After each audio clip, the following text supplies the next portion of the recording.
history has this very bad habit of repeating itself. যেটা বারবার প্রতীক্ষিত বলেছে যে আমি কোনো ছবির শেষে কোনো ভার্ডিক্ট দেব না, কিন্তু এই ছবিটা মানুষকে ভাবাবে, সেই জায়গাটা আমি তুলে ধরবো। চিত্রনাট্য যদি পছন্দের না হয়, সে যেই ছবি করুক না কেন, আমি ছবিতে অংশগ্রহণ করতে চাই না। মানে যার দ্বারা অনুপ্রাণিত তার নাম শুনে আমি লাফিয়ে উঠেছিলাম সত্যি সত্যি ওনার, কারণ উনি এক কলকাতা পুলিশে, তখন ক্যালকাটা পুলিশ ছিল, তো ক্যালকাটা পুলিশের লেজেন্ড। স্ক্রিপ্টটা পড়ে আমার এত পছন্দ হয়েছিল যে আমি তৎক্ষণাৎ প্রতিকৃতকে ফোন করে বলে দিই যে আমি করছি ছবিটা। এতদিন কেরিয়ারে আমার এইটা একটা কোথাও একটা প্রশ্ন ছিল আর কি, যে তুমি জিদ্দা এই প্রথম আর কি মুখোমুখি। সুপারস্টারদের অনেক সমস্যা হয়, কারণ সবার সামনে সবার সঙ্গে তো সবসময় নিজের স্বরূপ উন্মোচিত করা যায় না। অনেক মানুষ আছে সুযোগ নেবার জন্য বসে আছে, অপেক্ষা করে আছে, তাদের একটা পার্সোনা ক্রিয়েট করতে হয়। কিন্তু জিৎ ওই পার্সোনাটার পেছনে যে মানুষটি, সেই মানুষটা অত্যন্ত প্রিয় মানুষ, হলো মজার মানুষ। নমস্কার, দৈনিক স্টেটসম্যান ডিজিটালে আমি দেবযানী, আর আমার সঙ্গে রয়েছেন আজকে আমাদের সকলের প্রিয় অভিনেতা টোটা রায়চৌধুরী। নমস্কার। সামনে একটা ছবি আসছে, আমরা জানি, কেউ বলে বিপ্লবী, কেউ বলে ডাকাত, আর তাতে একটি অত্যন্ত গুরুত্বপূর্ণ চরিত্রে আমরা পাচ্ছি আবারও টোটাদাকে। টোটাদা, এই স্বাধীনতা দিবস এবার আমাদের 80 বছর আর কি, আর এই পথিকৃৎ এমন একটা সাবজেক্ট তুলে ধরেছে যে গল্পটা আমাদের জানা অজানা খুব, মানে আজকের সময় তো আমরা সেভাবে, আজকের যারা তাদের কাছে এটা একটা খুব গুরুত্বপূর্ণ, ও যেভাবে ব্যাপারটা বলতে পেরেছে, এই আগের জীবনটাকে জানার আর কি। এবং সেখানে তোমার একটা সম্পূর্ণ, আবার তুমি করছো এখানে আবার একটা পুলিশের চরিত্র। সো ফার্স্টে তুমি যদি আমাকে এটা বলো যে চরিত্র তুমি অনেক করো, কিন্তু কিছু কিছু ছবির চরিত্র বা সেই ছবির সঙ্গে থাকাটা একটা আলাদা ব্যাপার হয়। তোমার কাছে এই এই এই চরিত্রটা বা এটা প্রত্যেকের যখন তোমার কাছে প্রস্তাব আনে, এরকম কোনো ব্যাপার ছিল? দেখো, আমার প্রধান বিচার্য বিষয় ছবি করার আগে হচ্ছে স্ক্রিপ্ট। চিত্রনাট্য যদি পছন্দের না হয়, সে যেই ছবি করুক না কেন, আমি ছবিতে অংশগ্রহণ করতে চাই না। Script is very important to me. স্ক্রিপ্টটা পড়ে আমার এত পছন্দ হয়েছিল যে আমি তৎক্ষণাৎ প্রতিকৃতকে ফোন করে বলে দিই যে আমি করছি ছবিটা। বাকি কথা পরে হবে, কিন্তু ছবিটা আমি করছি। আচ্ছা, তারপরে এই ছবিটা যখন আলটিমেট তুমি করলে, এবং এটা একটা খুব গুরুত্বপূর্ণ চরিত্র, মানে পুলিশেরও যে এরকম চরিত্র হয়, যে এটা কিন্তু এখান থেকে আমরা পুলিশের তো নানা রূপে পুলিশকে পাওয়া যায়, এটা বোধহয় সেরকম একটা কিছু। অবশ্যই, কারণ এই চরিত্রটি একটি রিয়েল লাইফ পুলিশ অফিসারের দ্বারাই অনুপ্রাণিত একদম। সেক্ষেত্রে তিনিও ছিলেন লার্জার দ্যান লাইফ। তাই আমার ওনার, মানে যার দ্বারা অনুপ্রাণিত তার নাম শুনে আমি লাফিয়ে উঠেছিলাম সত্যি সত্যি ওনার, কারণ উনি এক কলকাতা পুলিশে, তখন ক্যালকাটা পুলিশ ছিল, ক্যালকাটা পুলিশের লেজেন্ড। ওনার চরিত্র অভিনয় করাটাও তো একটা প্রাপ্তি। তখনই বলেছিলাম যে হ্যাঁ, অবশ্যই। আর এই ধরনের চরিত্র করার সময় একটা দায়ভার থাকে, যেন সঠিকভাবে সেটার চিত্রায়ন হয়, আমার যেন অভিনয়ে কোনো রকম খামতি না থাকে, চরিত্রায়নে যেন কোনো রকম খামতি না থাকে। তো আশা করি সেটাতে উত্তীর্ণ হতে পেরেছি। এই ছবিটার ক্ষেত্রে যেটা আমরা তো জিতের নানা, মানে যেভাবে অনন্ত সিংহকে দেখানো হয়েছে আর কি, এবং তার নানা লুক, তার সঙ্গে, মানে তুমি জিতটা কতদিন পরে আবার? আমাদের ক্যারিয়ারে প্রথমবার। আমার এটাই মনে হচ্ছিল যে, মানে এতদিন কেরিয়ারে আমার এইটা একটা কোথাও একটা প্রশ্ন ছিল আর কি, যে তুমি জিতটা এই প্রথম আর কি মুখোমুখি ছবির ক্ষেত্রে আর কি। সো তোমার এই জার্নিটা যদি একটু আমাদেরকে শেয়ার করো। জিতের সঙ্গে আমার পরিচয় বহুদিনের।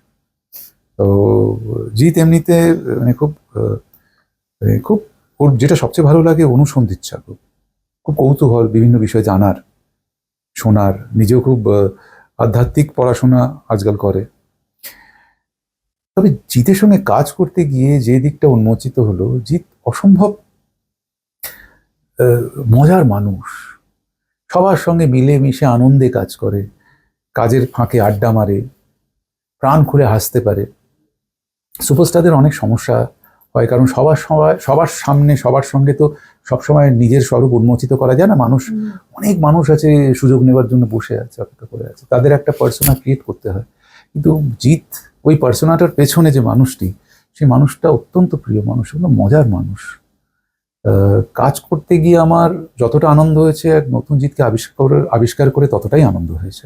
হ্যাঁ, কারণ জিৎ সবসময় নিজেকে আর কি একটু আড়ালে রাখে, মানে সেই মানে সেটা বাঞ্ছনীয়। একজন সুপারস্টার, তার একটা মিস্টিসিজম থাকা উচিত। সেটা না থাকলে যেন মানে সেই একটা আননোন কোয়ালিটি থাকা উচিত, যে মানুষ যেন যাতে বারবার পুনর্বার আবিষ্কার করতে পারে। সব সময় যদি আমি জনসমক্ষে থাকি, তাহলে তো আর মানুষকে আকৃষ্ট করব কিভাবে? এই ছবিতে প্রতীক্ষিতের সঙ্গে কাজ করে, এবং এখানে আমরা দেখেছি অনেকেই মানে এক্সবার্কার এক ও অভিনেতাদের টাসল আছে, এরকম একটা পিরিয়ডিক্যাল ছবি, এবং সেটা যদি একটু শেয়ার করো। মানে শেয়ার করতে গেলে যেসব বলতে হবে, তাহলে ছবি দেখার আনন্দটা চলে যাবে। কিন্তু এমন কিছু বলো যেটা থেকে মানুষ হলে ছবিটা দেখতে আসার ইন্টারেস্ট আরো বাড়বে। সেটা তো আমাদের যেদিন ট্রেলার রিলিজ হবে সেদিন মানুষ বুঝতে পেরে যাবে। সত্যি ভালো ভালো অভিনেতাদের সম্ভার আমাদের এখানে, কে নেই? রজতাভ, ছোট ছোট চরিত্রে এমন ভালো ভালো অভিনেতা অভিনয় করেছেন। রজতাভ আছে, আমাদের লোকনাথ, তারপর শুভ্রজিৎ, প্রিয়াঙ্কা, দুর্বার, আরো অনেকে। আমি কৌশিক, অফকোর্স বাবান, কৌশিক সেন, কি দুর্ধর্ষ অভিনয় করেছে সব। আরো অনেকেই আছেন ছোটখাটো চরিত্রে, আরো অনেকেই অভিনয় করেছেন, যারা ওই একটা সিন দুটো সিন কিন্তু স্বাক্ষর রেখে যাবে। মানে এই ছবিটাই একটা পিরিয়ডকে তুলে ধরছে, এবং সেই মানুষটাকে আমরা জানার চেষ্টা করছি। যেটা বারবার প্রতীক্ষিত বলেছে যে আমি কোনো ছবির শেষে কোনো ভার্ডিক্ট দেব না, কিন্তু এই ছবিটা মানুষকে ভাবাবে, সেই জায়গাটা আমি তুলে ধরবো। আশেপাশে গত কয়েক বছর ধরে যা দেখছি, তাতে সারা বিশ্বেরই মানুষদের একটা আদর্শচ্যুতি ঘটেছে।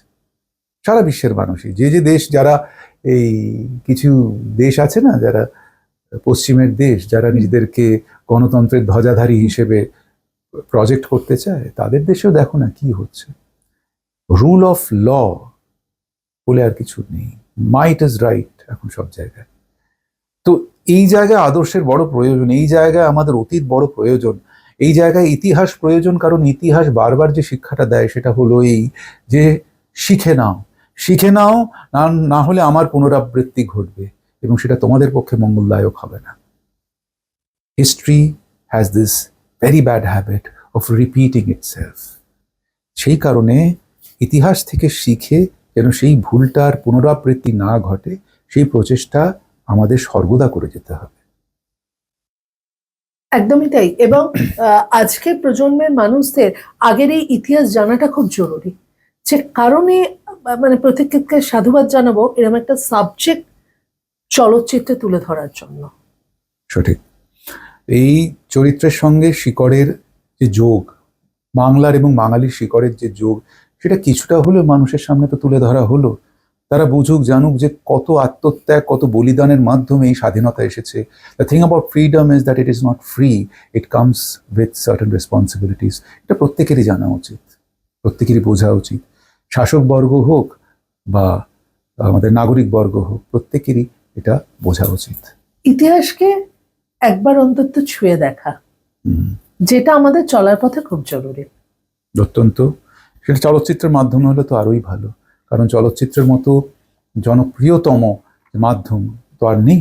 মানুষের সামনে আমাদের ইতিহাসকে তুলে ধরার এই যে মাধ্যম, এই মাধ্যমটাকে যে কাজে লাগানো হয়েছে, তার জন্য অবশ্যই আমার প্রযোজক নন্দী মুভিজকে, নন্দী ফিল্মসকে সাধুবাদ জানাই। দর্শকদের বলবো যে আমরা একটা ভালো ছবি করার চেষ্টা করেছি, সৎভাবে ছবিটা করার চেষ্টা করেছি। আপনারা অনেক সময় অভিযোগ করেন যে বড় ক্যানভাসে ছবি হচ্ছে না, সেটা হয়েছে। বড় সুপারস্টারকে নিয়ে একটা ঐতিহাসিক চরিত্রে তাকে তার সুপারস্টারডম ভেঙে সে একটা চরিত্র হয়ে উঠেছে, সেটা হয়েছে। একটা জমজমাট অভিনেতা অভিনেতা অভিনেত্রী সমবেত হয়েছেন এই ছবিটার জন্য। অনেকেই বড় বড় অভিনেতারা ছোট ছোট রোল করেছেন শুধুমাত্র ছবিটার খাতিরে। বড় প্রোডাকশন হাউস তাদের সর্বস্ব দিয়ে এই ছবিটার পেছনে এই ছবিটাকে করতে সক্ষম করেছে, ছবিটা রিলিজ করছে। আমরা আমাদের তরফ থেকে যা যা করণীয় আপনাদের কথা শুনেই করেছি। বাকিটা আপনাদের যদি সময় হয়, ইচ্ছে হয়, দয়া করে হলে গিয়ে দেখবেন। ধন্যবাদ।